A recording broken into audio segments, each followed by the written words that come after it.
Posible umunong mabasura ang ethics complaint laban kay Senador Bato de la Rosa kaugnay ng pag-a-absent niya kung ngayon diringgin ang reklamo.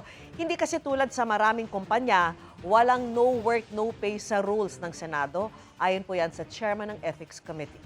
Nakatutok si Mav Gonzalez. Mahigit 4 na buwan na mula nang huling pumasok sa Senado si Senador Bato de la Rosa. Hindi na siya namataan doon mula nang umugong ang balitang may warrant of arrest laban sa kanya ang International Criminal Court. Dahil dyan kung kaya may nakahain ng ethics complaint laban sa kanya pero nakabinbin pa rin ngayon. Katwiran ng chairperson ng Ethics Committee, kung ngayon ito diringgin, madidismiss lang kaagad ang reklamo. Wala kasi sa rules namin eh. You cannot find it anywhere in the rules about that issue on no work, no pay. Kaya kailangan aniya munang amyendahan ang Senate rules kaugnay ng pag-a-absent ng mga senador kung gusto itong tapatan ng parusang walang sahod at masuspinde ang operasyon ng mga nag-a-absent. Dahil pang-anim pa naman ang reklamo kay De La Rosa sa 9 na nakapilang ethics complaints, may panahon pa raw kung aamyendahan ng Senate rules. Pag di umabot yan at ma-dismiss, pwedeng mag-refile agad ang complainant.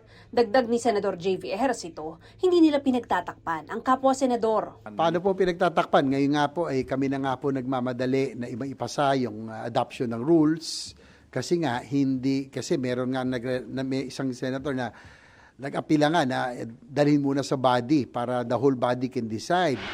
Samantala, inadopt ng Senado kahapon ang Senate Resolution 307 ni Senate Minority Leader Alan Peter Cayetano. Nagpapahayag ito ng sense of the Senate na dapat protektahan lahat ng Pilipino laban sa extrajudicial rendition o pagsuko sa dayuhang bansa. Hindi ito panukalang batas, kundi panawagan lang na mabigyan ng sapat na oras ang mga Pilipinong may hinaharap na foreign o international arrest na dumulog sa lokal na korte. Tinutulan ito ni Senators Risa Ontiveros, Kiko Pangilinan at Bam Aquino.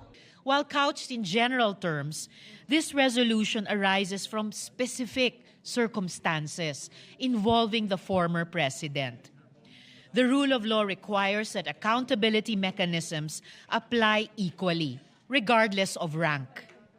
Ginawa po ang ICC para magkaroon ng espasyo ang mga biktima na hindi makakuha ng hustisya dahil estado ang kalaban, dahil makapangyarihan ang kalaban.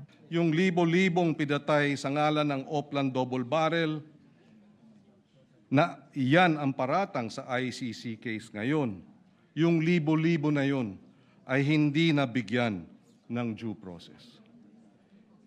Hindi na sila pinaabot sa korte, kundi diretso sila sa morgue. Para sa GMA Integrated News, Mav Gonzalez, nakatutok, 24 oras.